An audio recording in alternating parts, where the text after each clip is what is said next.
Talk Hollywood with Metro-Goldwyn-Mayer star George Murphy as Master of Ceremonies, Erskine Johnson, Eddie Bracken, Celeste Holm, and Francis X. Bushman. Let's Talk Hollywood, presented by America's largest selling cigarette, Lucky Strike.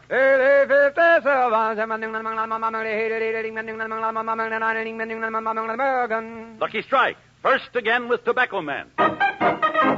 First again with Tobacco Man.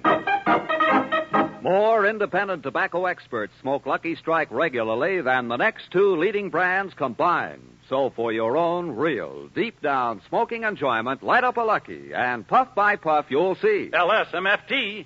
LSMFT. Lucky Strike means fine tobacco. So smoke the smoke tobacco experts smoke. Lucky Strike. First again with Tobacco Man. And now here's your Master of Ceremonies, George Murphy. Thank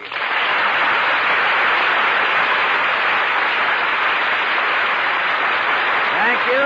Thank you very much. Hi, Averback. Good evening, ladies and gentlemen. Tonight we have four very famous Hollywood personalities who are going to try to answer the questions about Hollywood sent in by you listeners. Sitting across from me is our board of masterminds, Miss Celeste Holm, that lovely and charming actress whose great performance in Gentleman's Agreement won an Academy Award. Erskine Johnson, sometimes called Skinny Johnson, whose syndicated Hollywood column is read by millions. The beloved Francis X. Bushman, whose name is synonymous with motion pictures. And our own, he'll play his ukulele at weddings, wakes, and housewarmings, Eddie Bracken. Stand up, Eddie, and let the folks see you. That's enough. Now, you may sit down. Before I put our masterminds under the hot light and begin the third degree, Hi Averback here will tell you listeners how you too can participate in Let's Talk Hollywood. Well, send your questions about Hollywood and the movies to Let's Talk Hollywood, Box 100, Hollywood, California. If your question is used on this program, Lucky Strike sends you a 5-year subscription to Photoplay magazine.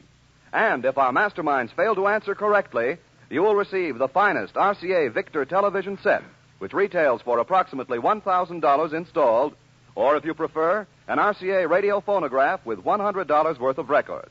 Also, Lucky Strike will award you a year's admission for yourself and guest to your favorite hometown movie theater. And in addition, thousands of those fine Lucky Strike cigarettes will be sent to a Veterans Administration hospital with your name and hometown especially banded on each package. So be sure to send us your questions. And now, George Murphy, let's talk Hollywood. Very well, here we go. We get started by moving right into high gear because Florence Smerling of Los Angeles wants us to hit the road. And here's the way we do it. As I give you masterminds the name of a picture character, you name the street that the character's name associates in your mind. Now, I will give you the name of a picture character. You tell me the street. Okay, have you got it straight? What street do you think of when I say Sherlock Holmes? Oh, look at those faces. Mr. Johnson? Oh, dear. Has something to do with a bakery.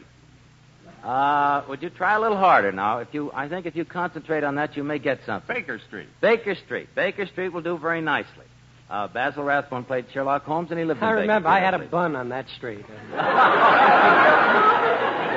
And now here's the next one. Listen carefully. George Apley. Copley Square. No. Tremont Street. No. You're in the right town, but you're on the wrong street. The Common isn't the street, is it? Well, this street goes off the Common. Oh. Well, she's mistaken because George Apley was late getting there, you see. That's right. That's why they call the book late. Can you think? It's a very famous street. I think that you have it. No more ideas on this street? Those are the only streets I can think of. Commonwealth Avenue. No, it's not Bacon Commonwealth. Street. Bacon Street is absolutely right. Bacon Street is right. Skinny. Ronald Coleman gave a great performance in the picture. And now, for the last one, what street do you think of when I say, or name to you, Jeter Lester? Miss Holmes? Tobacco Road. That's right. It's not a street, but anyway. Well, it's a road. A road, I should a have street, thought of they're that because interchangeable. Speedy Riggs lives on that street. Yes, I think possibly he could. I must say that you masterminds maneuvered those streets very well without hitting one stoplight.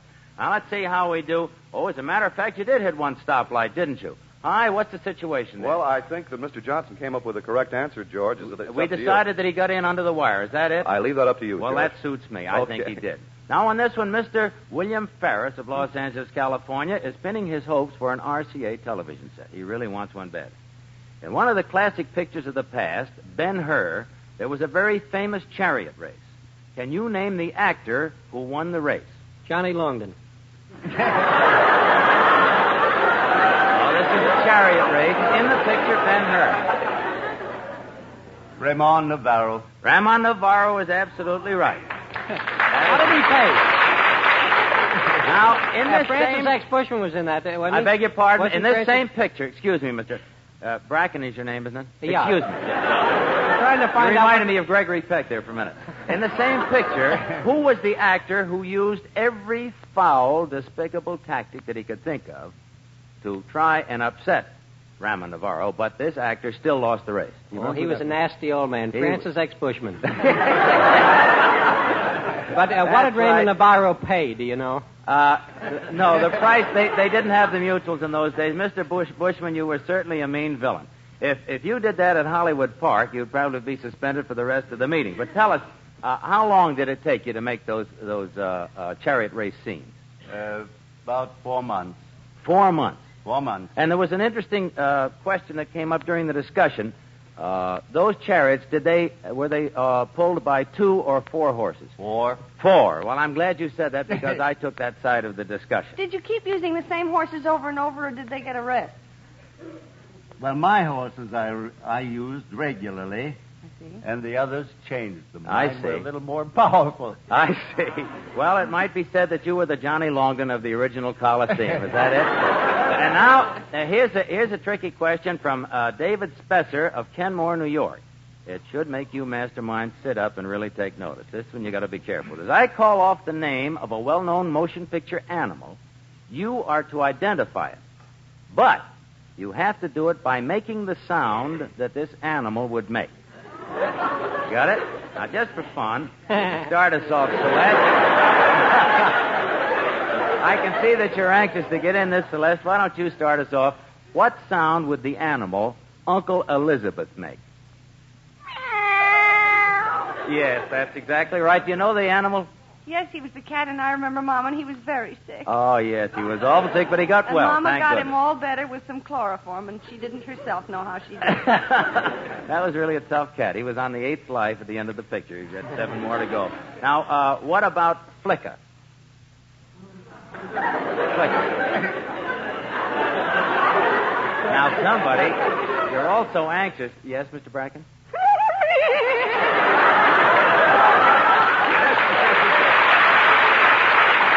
Good indeed, Mr. Bracken. If you keep Johnny that up and Longman learn to wrote walk him, on all too. fours, I think I can get you entered at Hollywood Park. And That was a 20th here's Century another one Fox now. picture, I wasn't beg it? your pardon? That was a 20th Century Fox picture. Yes, that's Made it exactly right. paramount. My friend Flicker. Very good. Now the next animal is Bugle Ann. Eddie? No, Bugle Ann was an animal, and I want you to give me the sound that will identify Bugle Ann. I never heard of Dougal. Oh, yes, I'm certain that you did. I could do it, but I'm a little hoarse. Well, go on, do it. Do it, Mr. Bushman. No, do it a little. That's exactly right. That's the voice of Bugle Ann with a hound dog, a hunting dog. Wonderful picture. Now, the animals Buttons and Scheherazade. No help from the audience, please. No. Buttons and Scheherazade. Oh, I always see the wrong pictures. Well, this is a picture that you really must see. This is an excellent picture. It's quite new. Northwest Mounted? Oh? No, you have to name the animal. Huh? Yes. No, I don't want you to name the animal. I want you to give me the sound that will identify the animal. Oh, I think I know. I think I know. What is it, Mr. Bracken? That's right. The That Emperor took care of Wolf. both of them. One bark was for Buttons and the other was for Scheherazade. Those are the 2 dogs from the Emperor's Wall. Yeah. That's right. Can you point to I Mr. Bracken? misunderstood the question. That's not fair. I thought it was picture Scheherazade. Oh, no. I said I'd give you the name of the animals. Buttons Oh, I'm and Scheherazade. I'm Mr. sorry. Bracken, do you point too as well as bark? I'd like to take you hunting next year. Now, that was I've got a couple of more questions here that Mr. Spetzer didn't think of that I'd like to try myself just for fun. These I've thrown in. How about the animal Blue Boy? Blue Boy. Miss Holmes? Oh. That's it. That's better to watch than it is to hear, I'm sure. That's very cute to me. I don't know What whether about, she sounded like a pig then, but she sure looked like one. I think she looked rather attractive. I think she would have trouble looking anything but attractive under any circumstances. Eddie, How you're about so Woody Woodpecker? Woody Woodpecker. Woody Woodpecker? Yes. Well, since this doesn't count, could I do it? Because I'd love to do it. Oh, Yeah, you do it, Joe. Boodle-dee-doop, boodle-dee-doop.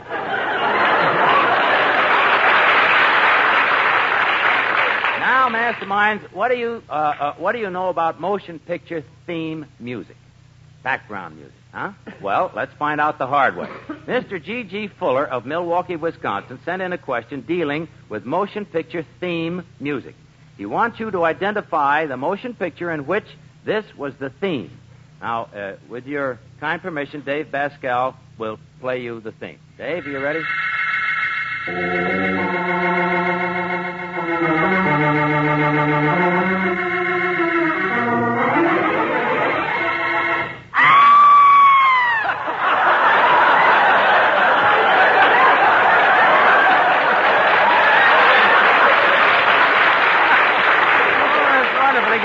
Character. Celeste, what was the picture? Before Eddie made that noise, I thought it was Spellbound. No, Eddie. That's when the bat was on the wall in The Lost Weekend. The Lost Weekend. That was the picture. And now, if you listen to our... that was very good. I'm a little frightened there for that scream. Now we listen to our lovely Ruth Martin, and she's going to sing a song which was the theme of a very, very fine picture. Miss Martin? There's nothing left for me of days that used to be. I live in memory among my souvenirs. That's sweet. Isn't that nice? Miss Martin, I'd love to hear you sing the rest of this, but I'm afraid I see so many hands up over there. Skinny Johnson? That was the theme song of the picture Sam Goldwyn made, Yes, Best Years of Our Lives. That's right. Best Years of Our Lives. You remember who played in the picture? Gregory Peck? No, Myrna Loy, Freddie March, Hoagie Carmichael. It was a wonderful picture. The Academy Hugo Award Carmichael. picture. What is it? Hugo Carmichael? Hugo Carmichael, that's right.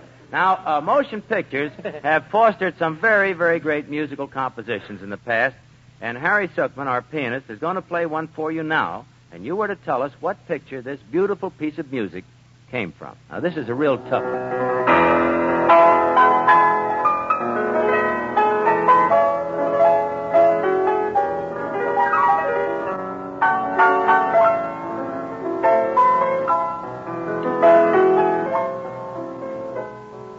Do you think you know it, Miss Holmes? Oh, I wish you could see Eddie Bracken's face. He's working. They're putting their hands up and taking them down before I can call them. It's the Warsaw Concerto. What is that? It's the Warsaw Concerto. Would you say that again, Mr. Bracken? Warsaw Concerto. 3 times and write all 3 times. Isn't That is wonderful. So was that the name of the picture? No, that's the name of the music. The composition, the picture was the Suicide Squadron. Oh. I as a matter of fact, I did some research on this myself to find was out made the in man's name who wrote it. Richard was Adelson. Adelson. Yes, I'm glad that you knew that. Yeah. That's wonderful. That's a very tough he's one. a wonderful. Now, when it comes... He Yes, did a Miss play Holmes? called Come of Age one time. It's a wonderful Yes. play. Uh-huh. Did we fail that question? What do you think, Hy? Did they fail that We question? didn't name the picture, did we? Well, you didn't have to. He didn't give us time. No, I think as long as you named Name the the theme. the I say. the I theme, named the theme. that was necessary. I think that'll be acceptable. You think that's acceptable? Well, Hy? George, the framing of the question was that we must identify the motion picture of which this music was the theme. I see. And so I leave it up to you at Well, this I point. hardly gave them time. I was so excited at the expression on Mr. Bracken's face that I think I should say mea culpa 3 times, and we'll admit that as a correct answer. All right, George. Now, when it comes to movies, I always say everyone to his own taste or vice versa. Now, some like to go and laugh, some like to cry, and some of us like to go to the pictures to kind of get in the mood and hold hands a little bit. But one thing that's for sure, we all like the cartoon shorts. which brings us to this question from R.F. Tracy of Chicago, Illinois. Now listen to this, masterminds, very carefully. In Sweden, he is called Mousse Pig. In France, Michel Souris. And in Japan, he is called Mickey Coochie. What Mickey do Americans Rooney. call him? Mickey Rooney. No, Mr. Bracken, I'm terribly sorry. Miss Holmes? Mickey Mouse. Mickey Mouse is right. Mickey Mouse is right. Before George Murphy returns with more questions to baffle our masterminds, a word about America's largest selling cigarette.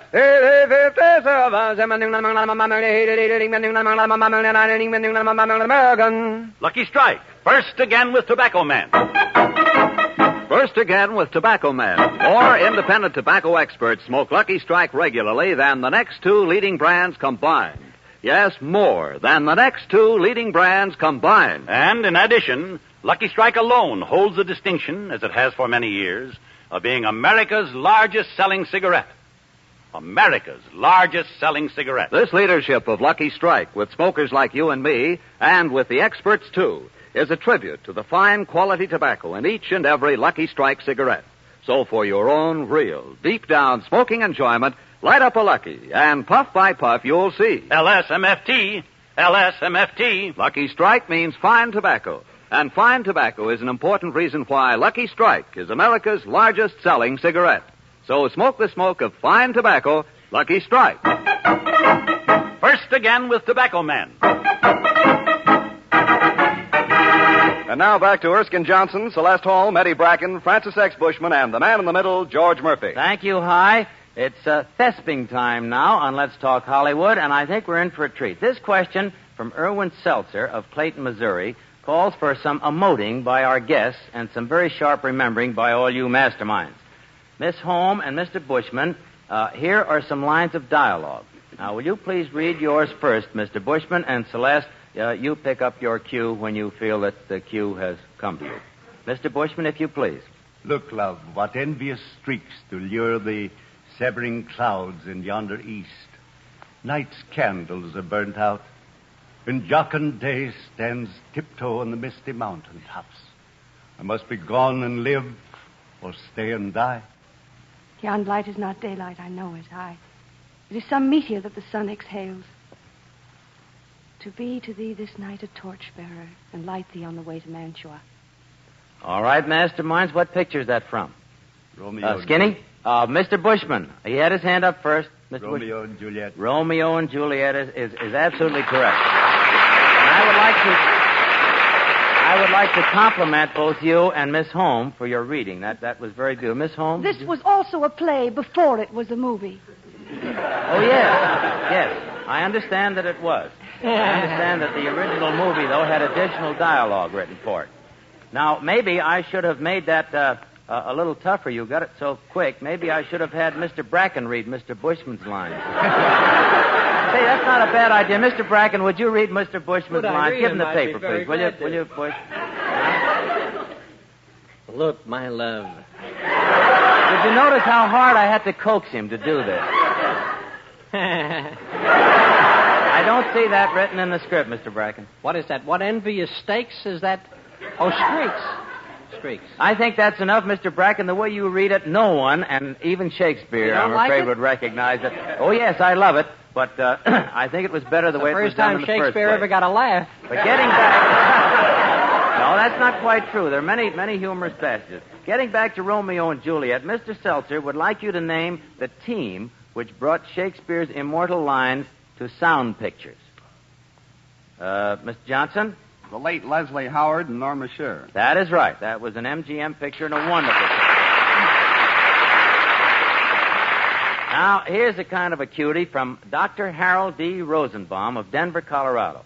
The doctor wants to know, if you were looking for a man who owned some racehorses, would you contact Johnny O'Clock, Johnny Eager, Johnny O'Rourke, Johnny Get Your Gun, or Oh Johnny, Oh Johnny, Oh? I'd contact Johnny O'Crosby. Johnny O'Crosby. Think real hard. You want the man that owned racehorses? Johnny O'Clock, Johnny Eager, Johnny O'Rourke, or Johnny Get Your Gun? Is that Salty O'Rourke? No, Johnny Alan O'Rourke. Ladd's picture? Johnny O'Rourke. I'm afraid it is Salty O'Rourke. Salty O'Rourke. Salty O'Rourke, I stand corrected. You're absolutely right. That's Alan Ladd. That is right. And the doc wants to know further where to get a recipe for making glug. Now, this is spelt Glug. Should he contact the baker's wife, Tarzan's mate, the farmer's daughter, or Thunderhead, or son of Flicka? Miss Holmes? I can tell him how to make glug. Well, that, I'm sorry, is What not the picture are you question. in? Should he contact the baker's wife, Tarzan's mate, the farmer's daughter, Thunderhead, or the son of Flicka? Mr. Johnson. Glug is what Esther Williams does when she disappears under the water. That may be what it sounds like. That is not, yes, I Eddie think Brackett? that was from the farmer's daughter with Loretta Young. Loretta Young, that is right. Incidentally, Miss Young won an Academy Award for her part in The Farmer's Daughter.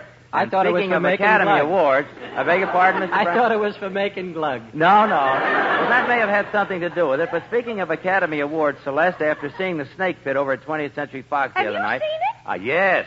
I haven't. Oh, I see everything. Well, you'll love it. Believe me, you'll love it, and everybody within the sound of my voice will love it when they see it. It's a great picture. Another Academy Award for Celeste Holmes. That's all I can That's tell right. you. I sincerely hope so. Now, this question comes from Mrs. Arlene Jacobs of Santa Monica, California.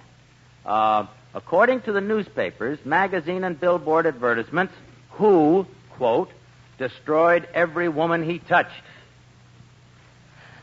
Celeste? Zachary Scott. Zachary Scott is good. Who Not said? true, but who maybe in the said picture. you? I sincerely hope it isn't true. Who said you can't push my boys around? Leo DeRocher.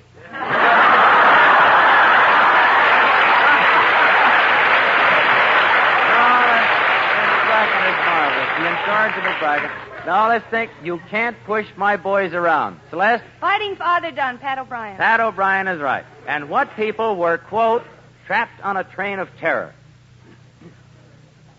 Skinny? Everybody over at RKO. No,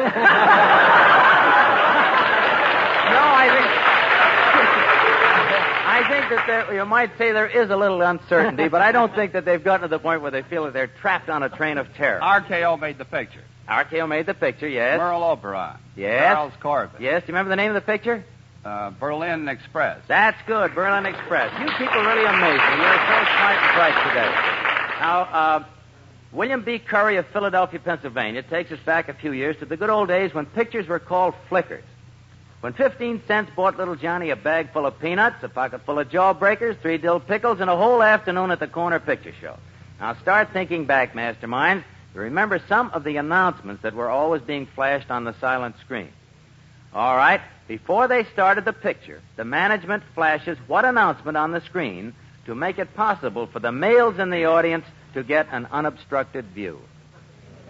Ladies, No help, please. Mr. Bushman? ladies will please remove their hats. Yes. I think Mr. Bushman was there. Now, what slide came on when the man up in the booth took time out to reload the projection machine? What slide did they use for that? Just a moment, please. That's right, and they generally they said a little more to it. I think that answer is very acceptable. They said, "Just a moment, please, while we change reels." They had no secrets in the movies in those days. They let you know everything that was going on. I think maybe today sometimes there are too many secrets. They should let the actors know more about the parts. And now we come to a hair-raising moment. We see the screaming heroine chained to the tracks on a high trestle. A railroad train is roaring down at her. The box of dynamite is about to blow up. And then suddenly on the screen there's flashed this title. What is it? Kilroy was here. No? Skinny Johnson?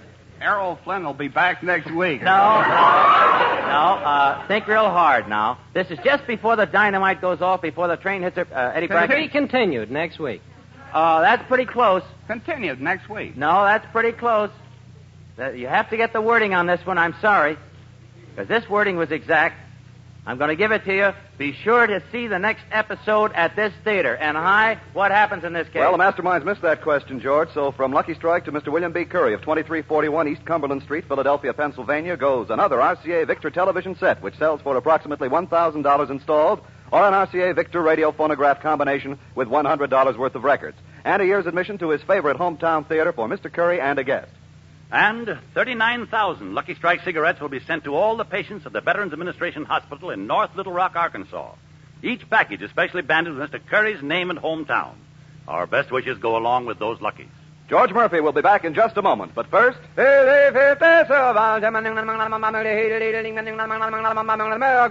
Lucky Strike, first again with Tobacco Man. A recent impartial survey shows that more independent tobacco experts smoke Lucky Strike regularly than the next two leading brands combined. Yes, more than the next two leading brands combined. First again with the men who can see the makers of Lucky Strike consistently select and buy that fine, that light, that naturally mild tobacco. Yes, Lucky Strike. First again with Tobacco Man. That's what the survey shows. Now here's a statement recently made by Mr. Fred Leonard Evans, an independent tobacco buyer from Danville, Virginia. At every auction I've attended, I've seen the makers of Lucky Strike buy fine, ripe, mellow tobacco you can't beat for smoking quality. I've smoked Lucky's 19 years. So for your own real, deep-down smoking enjoyment, look to America's largest selling cigarette. Light up a Lucky, and puff by puff, you'll see. LSMFT. LSMFT. Lucky Strike means fine tobacco. So round, so firm, so fully packed, so free and easy on the draw. Lucky Strike.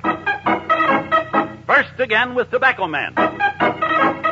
First again with Tobacco Men. That reminds me, we need another carton of Luckies. Now, while Hi Averback is getting the final score, I want to thank Erskine Johnson, Eddie Bracken, Celeste Holm, and Francis X. Bushman for being with us tonight. All right, Hi, how did we do? Well, George's score will be right up. But first, a word to our listeners. Here's how you can join in on the fun. Send your questions with your answers about Hollywood and motion pictures to Let's Talk Hollywood, Box 100, Hollywood, California. Be sure to include the name of your favorite hometown movie theater. If your question is used and our masterminds fail to answer it correctly, you will receive the following awards. An RCA Victor Eyewitness television set worth $1,000 installed. Or if you prefer, an RCA Crestwood radio phonograph combination with $100 worth of records. And a year's admission for you and a guest to your favorite hometown theater. And in addition, thousands of those Lucky Strike cigarettes will be sent with your compliments to a Veterans Administration hospital. Each person whose question is used on this program will receive a 5-year subscription to Photoplay magazine. All questions become the property of Let's Talk Hollywood, and we reserve the right to edit your questions to fit the program. And will select those questions which, in our judgment, are most suitable and interesting. In the event of similarity, we will be the sole judge of the question used. I have just been handed the score, and tonight Lucky Strike has sent all our prizes to one winner and to the patients in one Veterans Administration hospital. 39,000 Lucky Strike cigarettes have been sent with the winner's name and hometown banded on each packet. That makes a grand total of 477,000 Lucky Strike cigarettes sent to Veterans Hospital so far this season. So be on hand again next week for another session of Let's Talk Hollywood, when we will have as our guests Edith Gwynn, Eddie Bracken, Walter Wanger, and Douglas Fairbanks, Jr. This is George Murphy, your man in the middle, saying good night. George Murphy appears by arrangement with Metro-Goldwyn-Mayer, produces the Technicolor musical A Date with Judy, starring Wallace Beery, Jane Powell, and Elizabeth Taylor. This is Basil Rysdale speaking for Lucky Strike, America's largest selling cigarette. Ladies and gentlemen, one of the rarest privileges anyone can have is to be able to say, I saved a life. By now we all know what is meant by the word care, C-A-R-E. So let's keep on sending our contributions to C-A-R-E, CARE, New York. Let's give again and save another life. CARE, New York. This is NBC, the national broadcasting company.